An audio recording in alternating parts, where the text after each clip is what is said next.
بڑوں کو دین سکھانے کا طریقہ۔ ایک دن کا ذکر ہے، حضرت حسن رضی اللہ عنہ اور حضرت حسین رضی اللہ عنہ ابھی کم سن تھے۔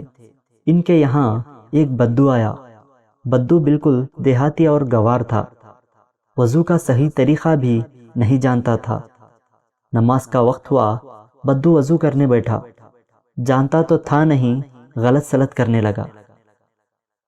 ان دونوں نے دیکھا دین کا معاملہ تھا، غلط بات پر ٹوکنا ضروری تھا، مگر ٹوکیں کس طرح؟ بدو عمر میں ان دونوں سے بہت بڑا تھا، بڑوں کو کھلم کھلا ٹوکنا بے ادبی تھی، ممکن ہے بدو برا مانتا۔ آخر دونوں کو ایک ترکیب سوجھی، لوٹے میں پانی لے کر وضو کرنے بیٹھ گئے اور بدو سے بہت ادب سے کہا، بڑے میاں، ہم دونوں بھائی وضو کر رہے ہیں، ذرا دیکھیے ہم لوگ ٹھیک سے کر رہے ہیں یا نہیں، اگر غلط کریں تو بتا دیجئے گا۔ یہ کہہ کر دونوں نے صحیح طریقے سے وضو کیا۔